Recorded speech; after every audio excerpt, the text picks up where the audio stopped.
Whether you're a skeptic or a believer, join me, Rob McConnell, as together we'll investigate the world of the paranormal and the science of parapsychology here on the X-Zone Radio TV show on XZBN and the X-Zone TV channel on Simul TV.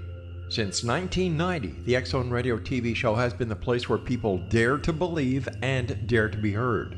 Together, we'll investigate UFOs, aliens, ghosts, Bigfoot, psychic phenomenon, lake monsters, conspiracy theories, government cover-ups, the truth embargo, alien abductions, ESP, haunted locations from around the world, and so much more. With over 28 years of broadcasting and more than 4,500 individual guests, the X-Zone is truly a place where fact is fiction and fiction is reality, as evidenced by the credibility, integrity, and professionalism of the guests that we bring to our international audience. If you have seen a UFO, had a close encounter, seen a ghost, Bigfoot, lake monster, or a story that you would like to share or have investigated, contact me, Rob McConnell, by sending me your email to xzone@xzoneradiotv.com, or you can call toll-free 1-800-610-7035, extension 143, and on Skype, X-Zone Radio TV.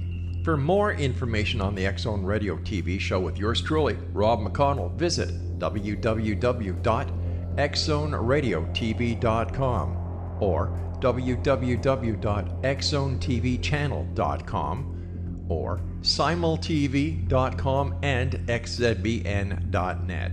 Until next we meet here in the X-Zone from our broadcast center and studios in Hamilton, Ontario, Canada, always remember, X-Zone Nation, keep your eyes to the sky and your heart in the light.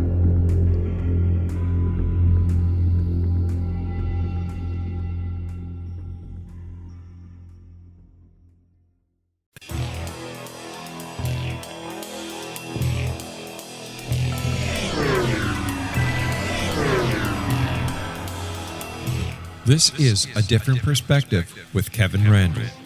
A retired U.S. Lieutenant Colonel, Kevin Randle has been studying UFOs for nearly 50 years. Kevin has investigated some of the most famous UFO cases in the world and has been consulted for dozens of documentaries about UFOs. Considered one of the leading experts into the Roswell UFO crash of 1947, Kevin has written more than 25 books about UFOs, including the recently published Roswell in the 21st Century. Now, here is the host of A Different Perspective, Kevin Randle.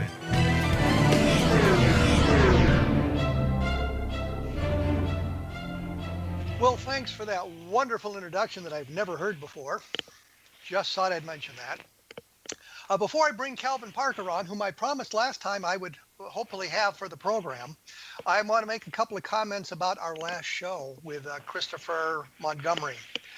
Those of you who thought I was extraordinarily mean to him, I wanted to point out that A, he was saying things about me that were not true in both the X-Zone radio program hosted by Rob McConnell and in his own book, and I thought it only fair that I addressed those sorts of things. I did send him an email the following day and suggested that maybe we should finish the program because he had hung up early. He said no, he hadn't hung up, that it was disconnected, but we know that the disconnect, it was not a service interruption, it was a disconnection at his end. So I was going to bring him back on and let him discuss that last week. But after his initial excitement about this and his saying that he needed to read a statement on the air and that he would, and he wanted all the questions forwarded to him, I said, no, you'll read no statement. And I sent him a long list of stuff. Never heard from him again. So I thought I would just mention that. But the point of it was he thought it was unfair of me to attack his book, shred his book. But if you go through his book and you listen to some of the things he'd said in the past, you realized all I was doing was responding to what he'd said about me, things that I knew were not true. And if he claimed to have sources saying they were true, then his sources were wrong. Anyway, that's in the past. This week we're going to talk to Calvin Parker. On October 11th, 1973, 19-year-old Calvin Parker and his friend, 42-year-old Charles Hickson, and I'll mention here that I did speak to Charles Hickson a couple of times, were spending a frustrating evening fishing on the Pascagoula River in Mississippi in the early evening, both men were startled when a strange craft descended and hovered a few feet above the ground and just a few yards from their location. Before they had any chance to run, an opening appeared in the craft and out floated three humanoid creatures. Although humanoid might not be quite right because it seemed like the legs were fused together, but that's just a matter of semantics, I suppose. Both were absolutely terrified when these creatures grabbed them and took them aboard the craft. On the craft, both men were subjected to an examination. Minutes later, both Parker and Hickson were dropped back onto the riverbank, and the craft departed. Taking off in their car, the two terrified witnesses eventually located a public telephone, and a short time later, they were being interviewed by the local sheriff's office. The two told their story of their close encounter. The next day, all hell broke loose as the press descended on the unsuspecting Mississippi town. Parker, seriously disturbed by these events, and I certainly understand that, has largely remained in the background without ever detailing the full account of what happened that night, how it affected him and his life and other close encounters he has had experienced down the years. Now, for the first time, Parker will tell his story in his book, The Closest Encounter, and he'll probably tell part of it today. On the record, the book features for the first time the full transcript of Calvin Parker's hypnotic regression session with the late Budd Hopkins. Calvin Parker, welcome to A Different Perspective. Thank you. Enjoy being here today. Beautiful day. Not here, it's not, but maybe it is there. Oh, really? 80 degrees here, 75 degrees, really. Yeah, it's rainy and dark and drizzly here. Yeah. Gave you a bit of an introduction here about your experiences. Anything you'd like to add to that about what happened specifically that night? Well, it's really a lot that we could add to it. You know, we got where we was abducted, and then the after effect where we was at the sheriff department, the secret tapes and all that. But by secret tapes, what do you mean secret tapes? The sheriff department had put when they was interrogating us, they separated us, put us in two different rooms. And then they put us in one room, and little did we know there was a tape recorder in this room where they was taping our conversations, trying to catch us, you know, laughing or saying that this was a hoax or something. But little did they realize, you know, this is what really convinced them that this was true, because they could hear the fear, and we was talking to each other. And, you know, you could hear the fear in both our voices and all. And that's when they really got convinced that something did happen. They didn't ever state, or we didn't ever say what happened, but they said something happened. So you were interrogated by the local law enforcement. We were. Did they contact, was it Jim Harder and Alan Hynek who came down to Pascagoula?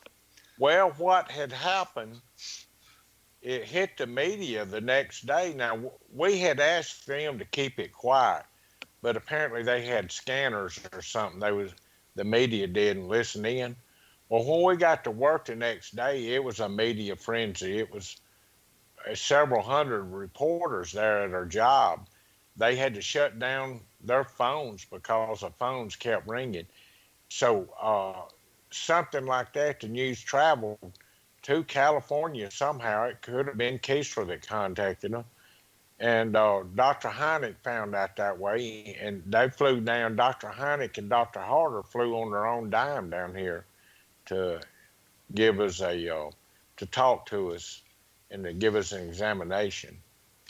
Were Harder and Hynek the first UFO investigators to chat with you? They were. The rest of it was just like the Air Force and the local sheriff department here. But they was the first real, I guess you would call them uologists or anything, that had come down to talk to us, you know, right after this happened, the very next day. You said the Air Force. Now, this was 1973, and Project Blue Book had ended 4 years earlier. Was you say there were Air Force people that interrogated you as well? It was, but, you know, they let us. What happened, they took us to Keesler Air Force Base to check us for radiation. So while they was checking us for radiation, they asked us to go to the back when they found out we was all clear. Well, then that's when they started asking us questions, and it was, several Air Force officials there. So they could have phoned Hynek. Somebody might have known him through that or something. But like you say, Project Blue Book was over way before that. Well, there were still other official investigations going on that were secret, but Hynek having been the consultant, and Hynek now, I guess, having changed his mind and about to start the Center for UFO Studies, probably heard the story on the news media and came down to chat with you about it. He probably did. He was really serious when he was down here. I mean, you ever seen just a dead serious guy when he looks you in the eyes, you know that he's looking for the truth? That was Hynek. What was your impression of Harder? Harder was a real quiet man, but he was this type that liked facts, and he studied every little fact. He give us a physical exam. He talked to us for our, I guess, our mental thing right there, and tried to hypnotize me. He couldn't hypnotize me, but he did Charlie. And he examined our body for marks, and he's the one that found the first puncture marks on our arms. And that wasn't something that came out originally, was it? I mean, through the media and anything, that's something that's been kind of hidden from public view? Well, it was under hat. We really didn't see no need to tell the media, or I didn't. I can't speak for Charlie. He's dead. But I couldn't see no need to tell the media anything, because at that point in my life, I hated the media. They destroyed my whole life. That opens up a whole nother area of questioning that I don't want to get into right at the moment. I did want to talk to you about the effect on your life as it went on.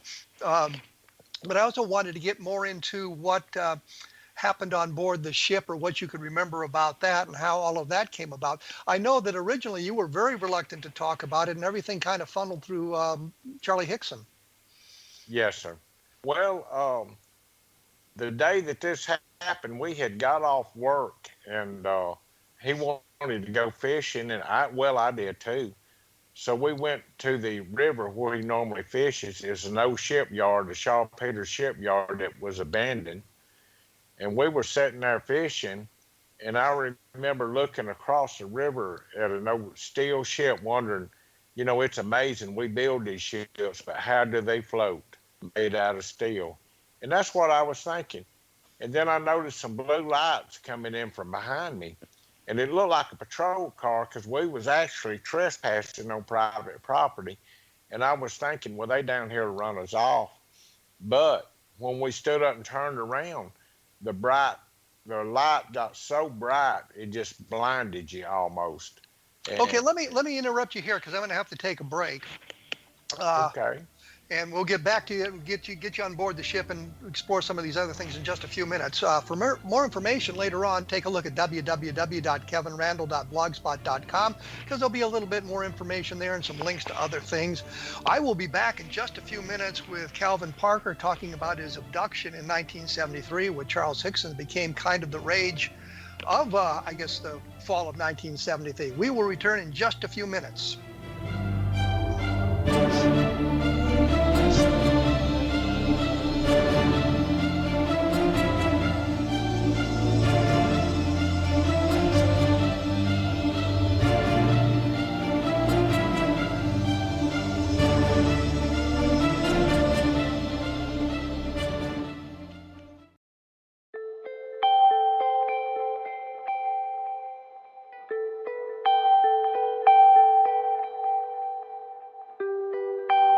It's hard to listen to the news without realizing we're living in volatile, unprecedented times. Yet never has there been such an opportunity to transform the human condition. As old structures fail, where can we find the guidance to co-create a better way? Find Your Path Home is an ever-evolving, leading-edge information, education, and healing resource center designed to support and guide you on your path to unity and enlightenment. Based on sound principles employed by shaman worldwide, we provide techniques that can support you through the current transitions, offering online shamanic classes, international long-distance shamanic healing sessions, complimentary Mission Evolution radio episodes and Stairway to Heaven TV vignettes, seminars, retreats, and much more. All of this can be found on findyourpathhome.com. So I was watching the X Zone TV channel last night when I was abducted by aliens, and they kept repeating to me over and over again, simultv.com, simultv.com. What's simultv.com? That's what I asked them. They had it written on the side of their UFO. How do you spell that? UFO. No, I mean simultv.com. simultv.com. simultv.com. Right. simultv.com. Interesting that you were abducted by aliens in a simultv.com UFO last night. Oh, yeah? Yeah. Now that you mention it, I remember now last night I was awakened from a deep sleep. My great-grandmother was standing there. She said she'd come from the hereafter to tell me about simultv.com. She even spelled it out for me. simultv.com, sonny boy. simultv.com. simultv.com, sonny boy. Wow. Yeah. Guys, you'll never guess what my psychic guru just told me. simultv.com. Exactly. Are you guys psychic too? Of course. We all know about simultv.com. simultv.com.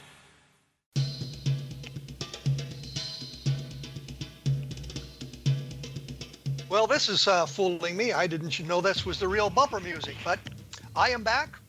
I am Kevin Randle. I am joined by Calvin Parker. I almost said Charles Hickson. My notes in front of me screwed me up there. Calvin Parker, we're talking about his abduction in 1973, and when we left, you were seeing the blue lights, and they were very, very bright. So take it away from there. So we was facing the river, so we stood up and turned around. That's when the light got bright. And what it was a door opening on this craft that we seen. And there was three figures coming out. And they come out and approached us and got us by the arm and more or less levitated us. Now, I'm speaking for myself because I was in front of Charlie, levitated me, and got us to the door. And I remember looking in here to look at the lights and all, see where they was coming from, but it was coming out of the walls. Looked like it was just glowing out of the paint. And that's the one thing that really stuck in my mind all these years. Then he kind of made a left turn and a right turn. It was one creature that had a hold of me. And they laid me on an examination table at about a 45-degree angle, and there was something about the size of a deck of cards that came down, and it just circled my head. It clicked 4 times on each side, circling my head, and then it went back up into the wall. And that's when the old big ugly creature that had me kind of backed up to the wall, and this other one come out of another little department. Now I couldn't do nothing but kind of roll my head and my eyeballs a little. But it appeared to be a female.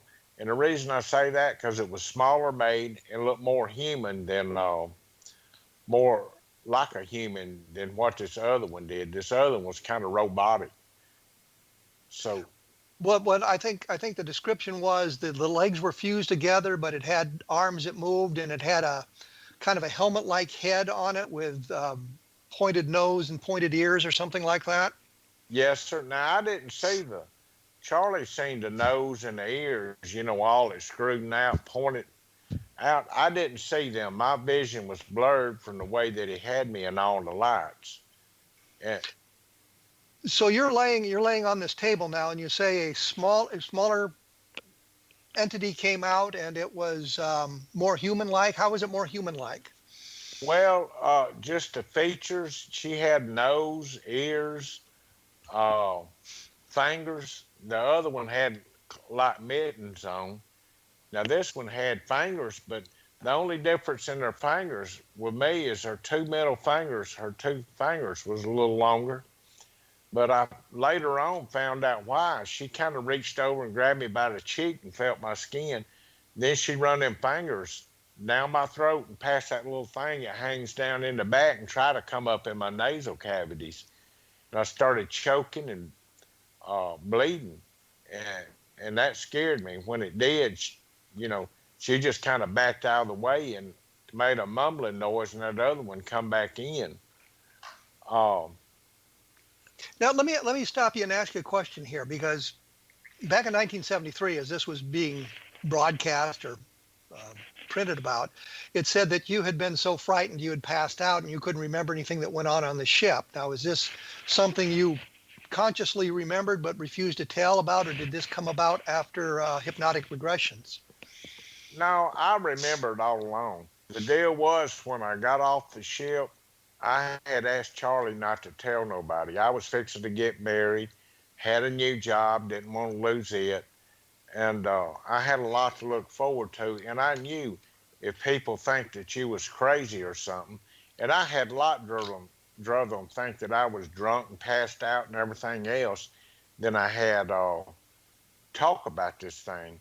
So I just kept it under hat. I've never talked about it to my family, my friends, my neighbors, nobody, not even my wife knew about. They'd go to asking me something and I'd just clam up and not say nothing. So the story that you had passed out and couldn't remember anything, that was a cover so that you didn't have to really talk about this, and kind of left the whole, I guess, burden on Charlie to talk about it. I did, and we had agreed not to talk about it to nobody. But when we left the site, he told me, of course, there was no cell phones back then. He asked me to pull over at a little store, and there was a payphone there. And he got out, and I thought he was going to call his family, but he called Keesler Air Force Base and started telling them what happened. They said they don't deal with this stuff anymore, to call the local sheriff department or Jackson County. And then he called them, and that's what started everything right there. And that got Charlie and I where we wouldn't even speak later on. Okay, well, let's get back to the ship here, because so you're been examined on the ship. You were choking because of the examination, and the female left, and one of the other creatures came in. Was that the end of the examination, or did something else go on? No, she kind of communicated with me. I didn't see her mouth move, but it could have. But to me, she telepathically told me, "Don't be afraid." But it was too late to tell me that. Then when that big ugly creature came back in, he grabbed me by the arm, and I felt another injection, and that just kind of settled me down a little till I got back out to the river. He carried me back out to the same spot that he picked us up in almost. My arms was outstretched to the river, and by the time they backed off, the bright lights went out. I was able to turn around. Charlie said, Calvin, you okay, son?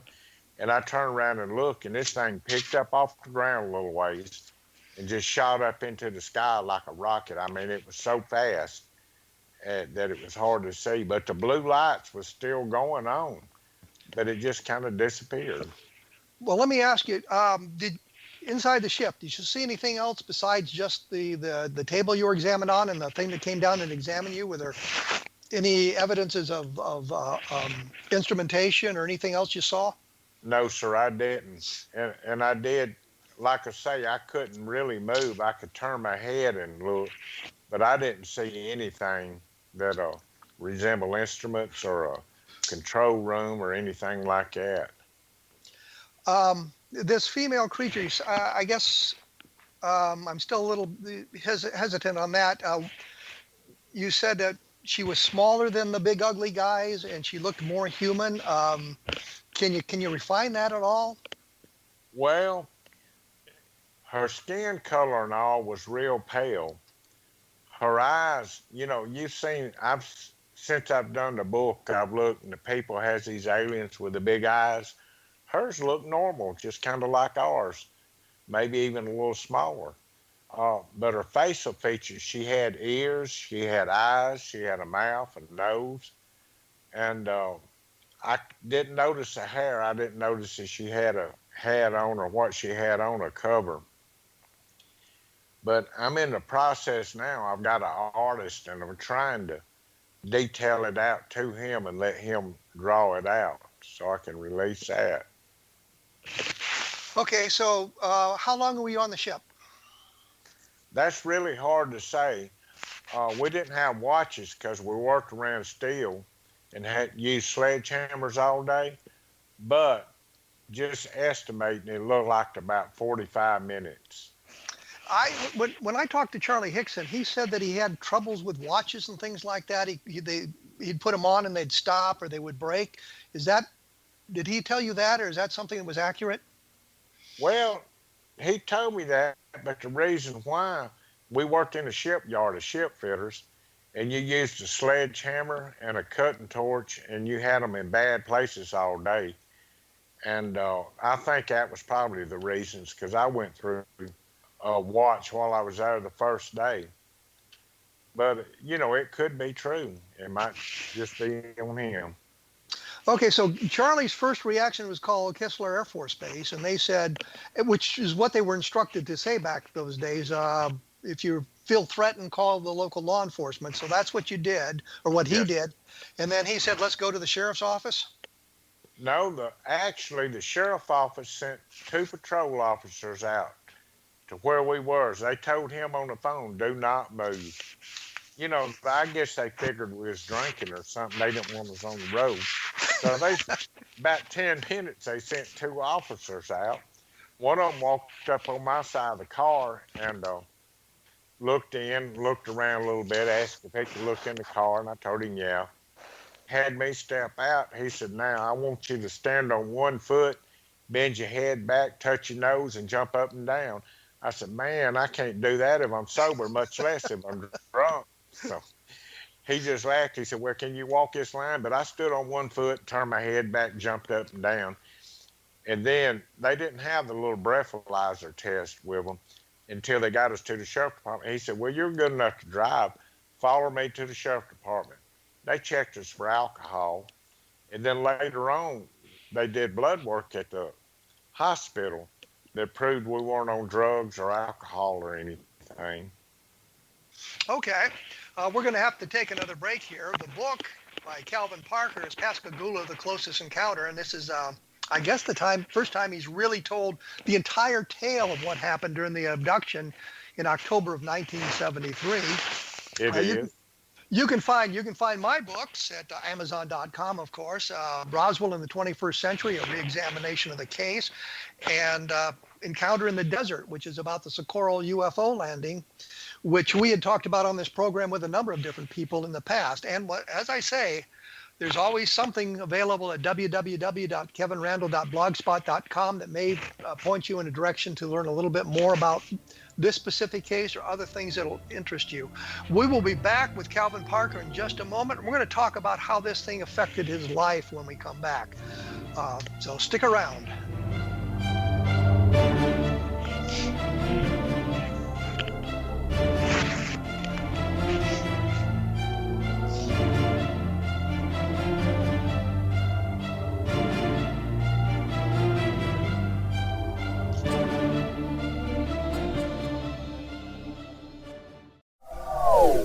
They are here, and they've been here for thousands of years, making their presence known in the shadows. They might be seen by a lonely motorist on a deserted road late at night, or by a frightened and confused husband in the bedroom he is sharing with his wife. But who are they? What do they want? Why are they here? Perhaps most concerning, has the government been aware of their presence all along? The new book by Ellie Marzulli, UFO Disclosure, the 70-year cover-up exposed, delves into the world of UFOs. Can full disclosure be soon?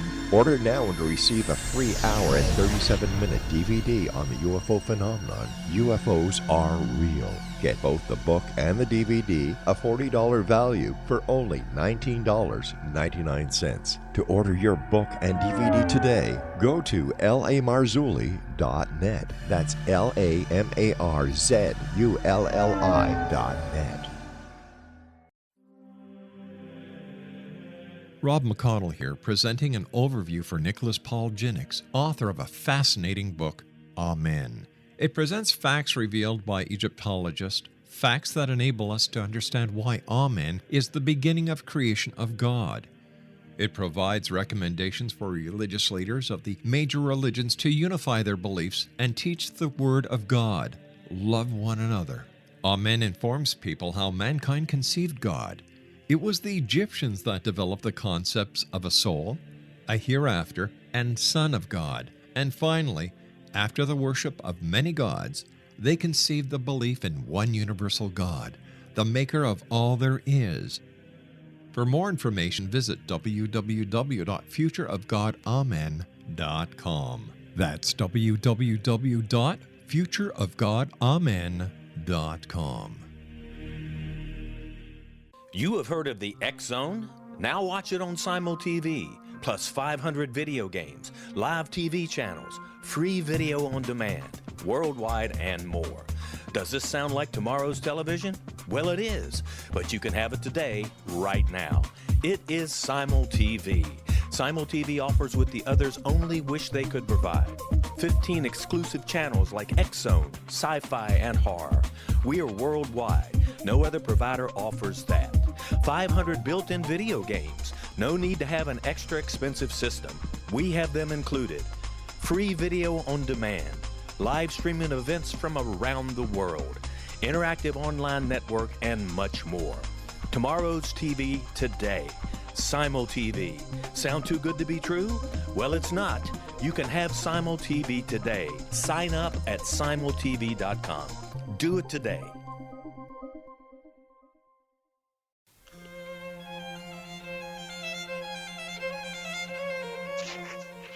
And I am back with Calvin Parker. We've been talking about his encounter, the closest encounter of the Pascagoula landing back in 1973. When we went away, I had mentioned that we were going to talk about how this had affected his life, something that Calvin had brought up a little bit earlier. So Calvin, the story comes out, everybody knows about it. What is the impact on you? Well, the first thing that happened is when we got back to the shipyard, they said we can't conduct business with y'all on the shipyard. Was we lost our jobs, pretty much what happened. And so I went back to Mississippi, and by the time I got back there, my family and all, they was asking about it and all. Told them I didn't want to talk about it, didn't want to say nothing. But it made it hard to find another job like I wanted. My career was settled down to getting married, buying a house, having the same job for 30 years or 50, and retiring and having grandchildren. But none of that worked out because I had to move around. I drifted around in the oil field and construction for years.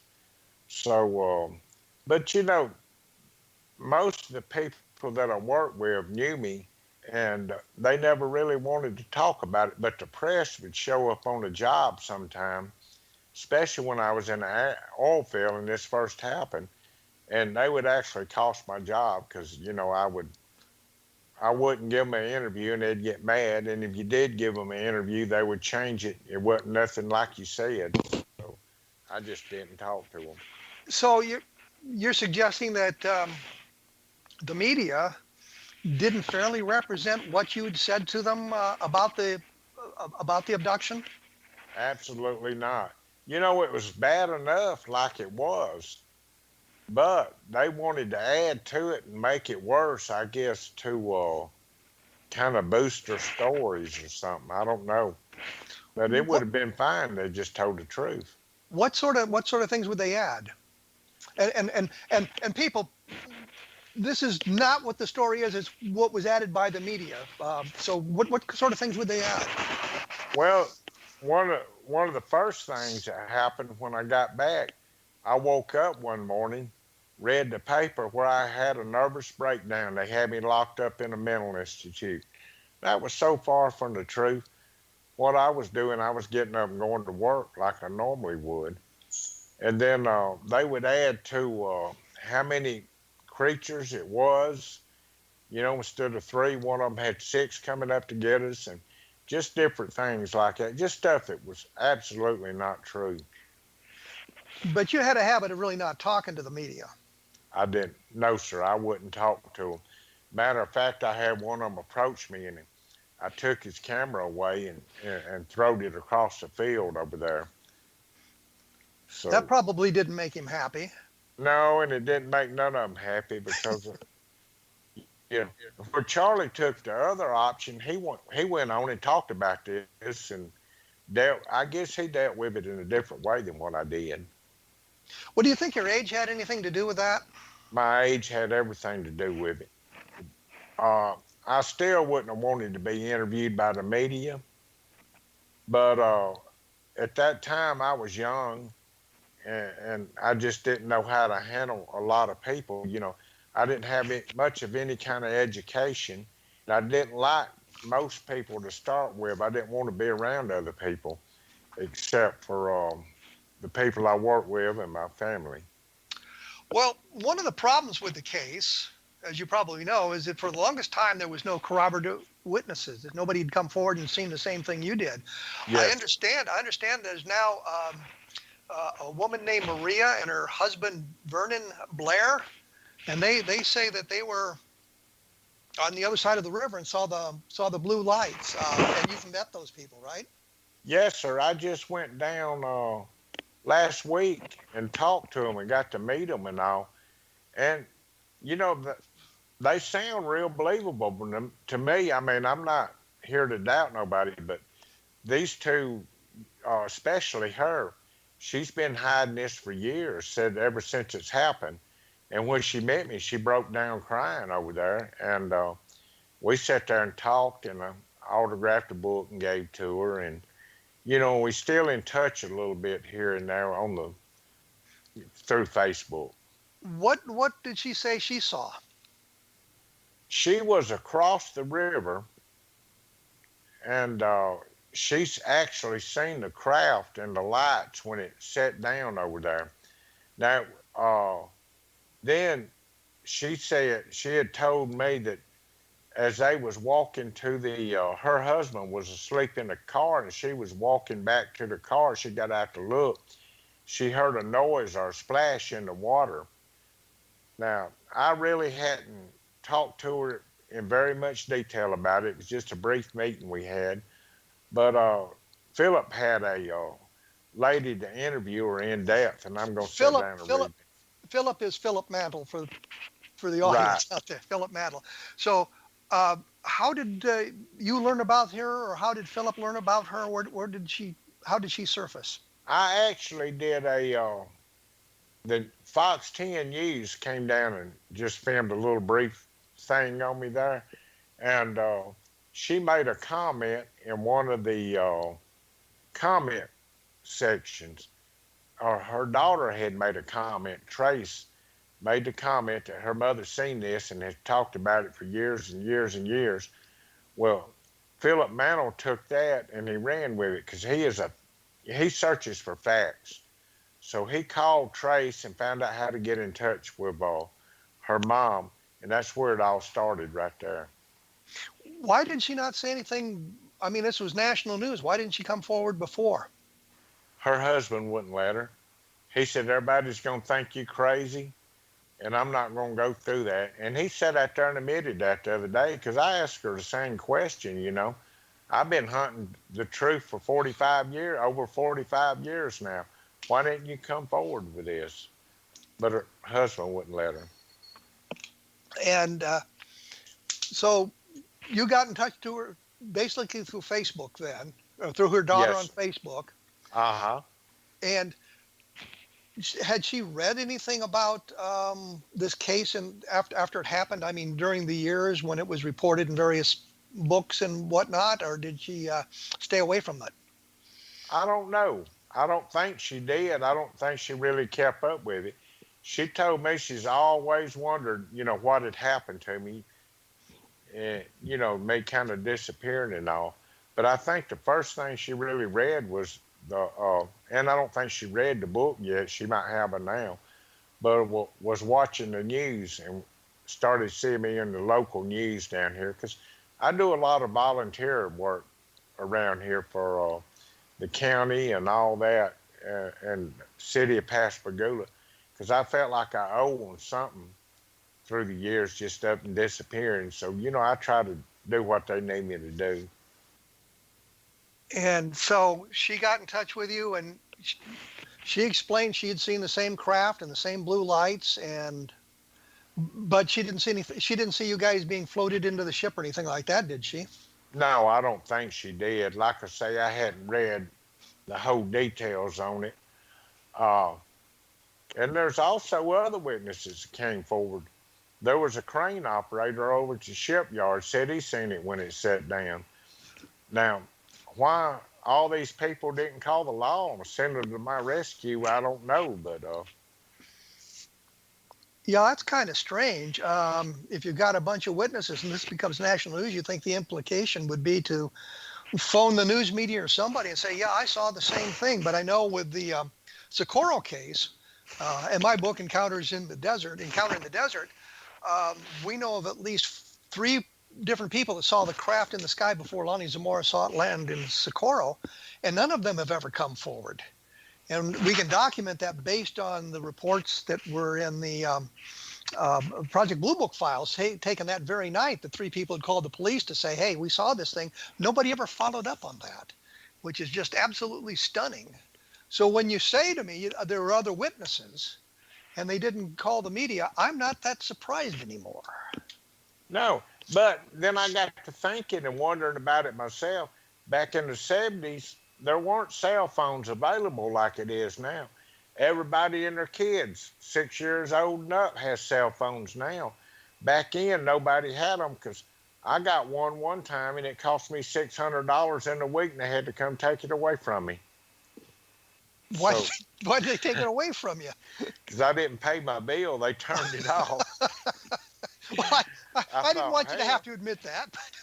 yeah, I didn't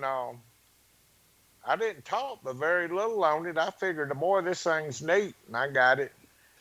$600 later, I didn't have a phone no more. So there are other witnesses that you're aware of. Are some of those mentioned in the book? Not yet. Philip's going to do not write another book, but he's going to do an extension on the book and make a smaller version of it and put all the witnesses in there and even put their contact information in there. Well, we're gonna have to take another break, and we will return with Calvin Parker and kind of wrap this thing up, see what else we can learn about his abduction back in 1973 and what he did with his life in the intervening years and that sort of thing.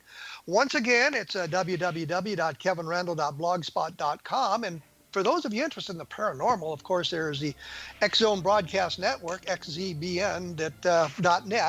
where you can take a look at other aspects of the paranormal and maybe find some programs that will be exciting to you, and look into the past of my programs, and of course the ever popular X Zone broadcast, X Zone Radio by Rob McConnell, that we always forget to mention. But once again, I will be back here to talk a little bit more with Calvin Parker about his abduction from 1973, so stick around.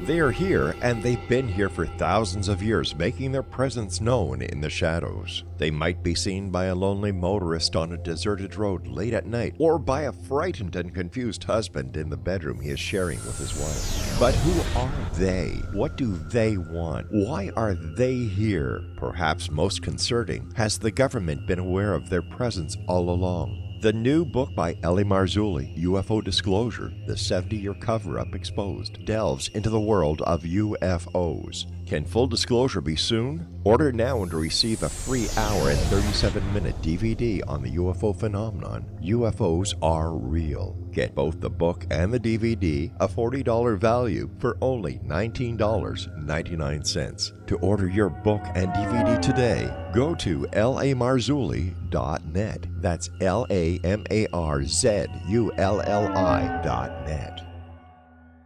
So I was watching the X Zone TV channel last night when I was abducted by aliens, and they kept repeating to me over and over again, simultv.com, simultv.com. What's simultv.com? That's what I asked them. They had it written on the side of their UFO. How do you spell that? UFO. No, I mean simultv.com. simultv.com. simultv.com. Right. simultv.com. Interesting that you were abducted by aliens in a simultv.com UFO last night. Oh, yeah? Yeah. Now that you mention it, I remember now last night I was awakened from a deep sleep. My great-grandmother was standing there. She said she come from the hereafter to tell me about simultv.com. She even spelled it out for me. SIMULTV.com, sonny boy. SIMULTV.com. SIMULTV.com, sonny boy. Wow. Yeah. Guys, you'll never guess what my psychic guru just told me. SIMULTV.com. Exactly. Are you guys psychic too? Of course. We all know about simultv.com. SIMULTV.com.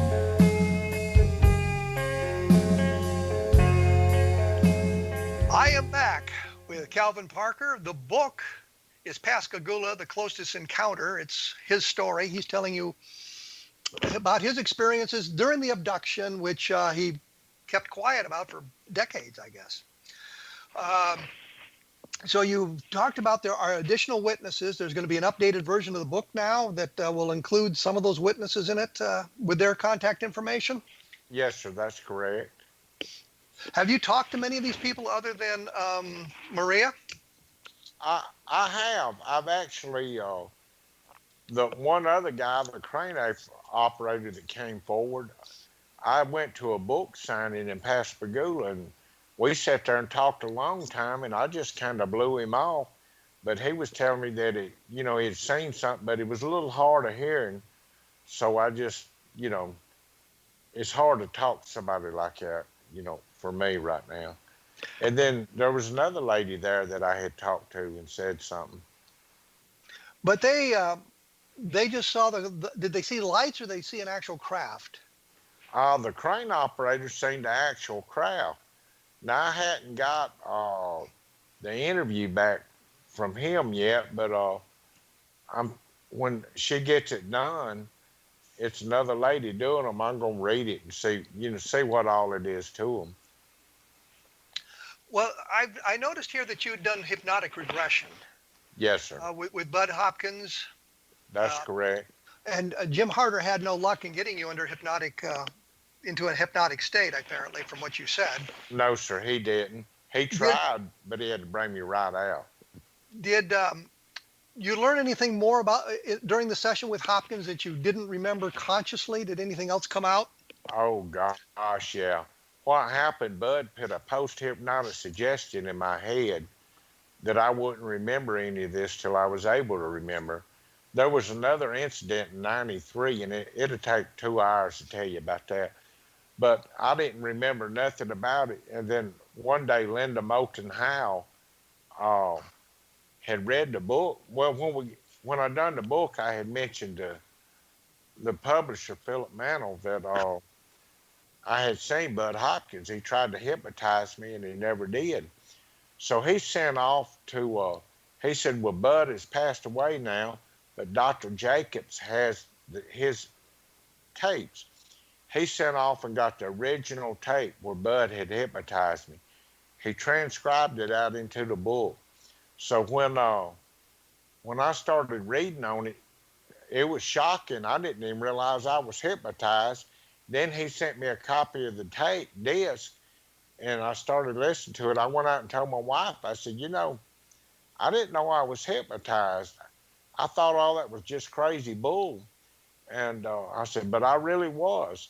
Because I remember telling Budd, I got a friend standing here with a ball bat. I don't want to make a floor show like they do in Las Vegas out of this. Don't put nothing in my head that wasn't there. Don't add nothing to it or nothing like that. And he didn't. I listened to the whole tape. Now I remember everything exclusively in it. What can you give us an example what you might have learned on the tape, from the tape? Yes, sir. We went in details about the day of the abduction. There was actually a car out there that was parked, and I told the type of car it was and knew the tag number on the car. That's how detailed it was. And I just briefly seen it. And since then, I've looked the tag number up, and it actually belonged to a couple that was there, and they was parking. He has to see, she's in the nursing home right now, and I can't tell you which one, but she has kind of Alzheimer's coming in and out, but she remembers it well, and she don't want to be, nobody to know it. So I just went and I've kept it to myself. but I actually looked her up. That's how desperate I was, or just wanting to see if the hypnosis worked. So what you're saying to us here is, for years and years we thought this was an abduction. The two guys are the only witnesses to it, you and Charlie Hickson. Correct. And now we're learning that there were other people who witnessed the thing and didn't come forward, and you've been able to find a number of these people. Yes, sir. And it wouldn't surprise me if a few more come forward. Now, you know, everybody wants their 5 minutes of fame, I guess. Not me, but you know, a lot of people do. And it wouldn't surprise me if some come forward that really didn't even see it or something. But it wouldn't surprise me that some serious ones come forward. You know, my generation's dying off back then. We kind of leaving real quick. And I think everybody wants, kind of like me, they wanted a clear conscience when they go. And I want to know what's happened. I still don't know if they come from the moon or wherever they come from. I don't know if it was aliens, but I know something happened, and I know, you know, I remember what happened. Real quickly, you said that you've had other sightings or other encounters. Was that correct? Sir. In 1993, I did. And what it was, I was fishing, and I had a lot of missing time. And I went out. I was going to be home before dark, because after this happened, I didn't stay out past dark too much. So I got in my boat, and I went to Cat Island. It was 6 miles away. I told my wife, I said, I'll be back before it gets dark so I can see, you know, to come back across. And I remember getting my lunch out, laid it on a bench. And next thing I knew, it was 3 in the morning. Now, this was 11 o'clock probably that I was trying to eat my lunch. And I come back at 3 in the morning, and I didn't understand all this missing time. So I had a friend when I got back. I said, you know, the strangest thing happened. He said, look, I've been watching you. And he said, I know Budd Hopkins. I don't know him, but I know of him. And he's written a book on missing time. Let's go see him. Well, we was in Mississippi, a 12-hour drive to Florida where he was. And he was at I guess a convention or something there. I said, no, I'm not going in. I don't want to, you know, I don't want everybody to see me. They probably don't know me, and I don't really care if they do or not, but I don't want to get caught up in that mess. And he went in and he told Bud who I was, and Bud said, I'll meet y'all at my room in an hour. And that's where the hypnosis come around. Yeah, I would imagine Bud would have been right out there to talk to you. Oh, he did. It was shocking. And like I say, I didn't know him from anybody, but I come to find out later, he was a good man. I mean, he knew what was going on. So this 1993 encounter, we don't have really time to go into it, but this was another abduction or another meeting with the aliens or something like that? Yes, sir. Apparently it was. And I'd like to come back on the show one day and let's get back into it. And because this is another segment altogether. I was going to say that, you know, we can do more about this other segment. Learn a little bit more about the subsequent abduction at another time. We can set something up like that. That's not a problem at all. I was going to ask you to come back, especially if I can get Philip to send me a copy of the book, so I can learn a little bit more about what your perspective was on this. Yes, sir. That'd be great. It's all in the book, and you know you can read it. You said you didn't stay in touch with Charlie Hickson after this, did you? I seen Charlie. He asked me to go to Chicago. This is when I met Betty Hill. And he asked me to go to Chicago, that he was going to be on a talk show, and she was too. And I knew that if anybody was telling the truth, it was Betty Hill. And the reason I knew this, back in this time, day and time, a white woman didn't marry a black man. It was just unheard of. And if you got enough gumption about you to stand up and tell everybody, and everybody back in, you know, it was pretty strong. I said, that lady's got to be telling the truth. She had some guts. There's no question about that. Oh, she did. And I spent 3 or 4 days with her. I mean, she she was a great person, and it helped me to spend some time with her. Helped you get through your trauma from the experience? It did, and we went up on the mountain where she said they come all the time and all, but I've never seen another one. We've seen a couple of shooting stars. But what it did, it gave us time to talk and visit. And I was having a hard time believing myself, much less somebody else. But when I left her, I was 100% convinced that there's no doubt in my mind something happened to her and Barney. Well, Calvin, I got to thank you for taking your time to visit with us today. It's been a real pleasure. And as I say, I'll stay in touch, and we'll see if we can get another one of these shows arranged where we can learn about your second experience. Good deal, and I thank you. And we'll get you a book from Philip over there, and we'll get back in another segment on it. Okay, sounds good. Thank you very much, Calvin Parker. Thank you. Once again, I'll have stuff up on my blog, www.kevinrandle.blogspot.com. Maybe a little bit more information, other links of where to go to get additional information about this. Next time, with luck, I'm going to have Nick Pope on the program. And the reason I invited Nick on the program was an outgrowth of my discussion the last time with Christopher Montgomery, because people were saying about him that he was a shill for the Ministry of Defense. And I thought it'd be interesting to talk about that, a little bit about how we've experienced those sorts of things, people attacking our reputations, our integrity, simply because they may not like our specific message. And I think what we have to point out is there are many of us who are more interested in the truth than expanding our own, ego, or expanding our own notoriety. We simply want to know what's going on.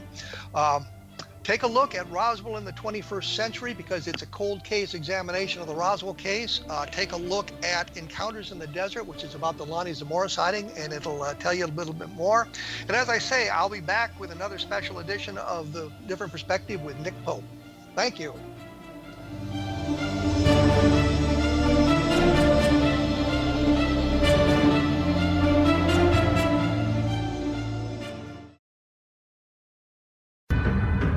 If you are looking for a safe, zero-calorie natural option to the harmful artificial sweeteners on the market today, Just Like Sugar is what you're looking for. Just Like Sugar is a wonderful natural alternative for those health-conscious people who choose a calorie-restricted diet with a great, pure, sweet flavor that tastes just like sugar. Just Like Sugar is a great natural option for people suffering from diabetes and may be useful in restricted diet programs where standard sugars are not allowed and does not cause a laxative effect of some other sweeteners.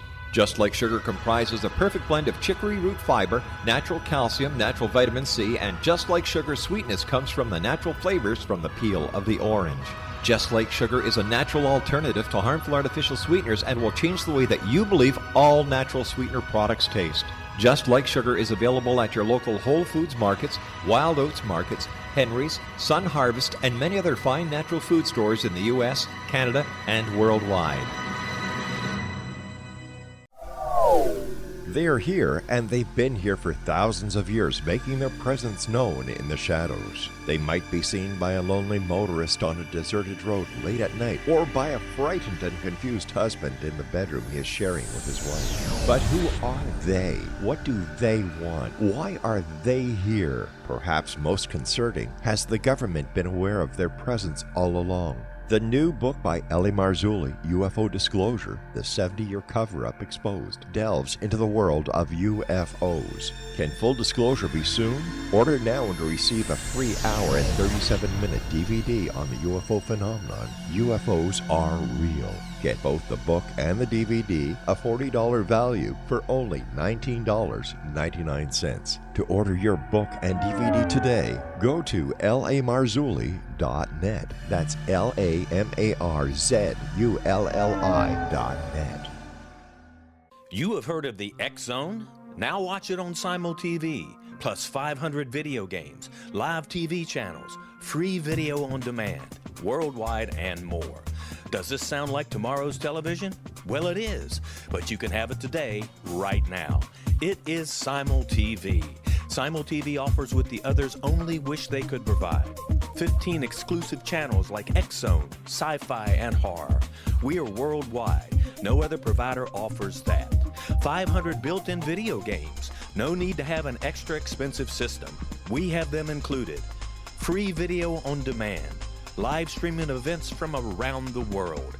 Interactive online network, and much more. Tomorrow's TV today. Simul TV. Sound too good to be true? Well, it's not. You can have Simul TV today. Sign up at simultv.com. Do it today.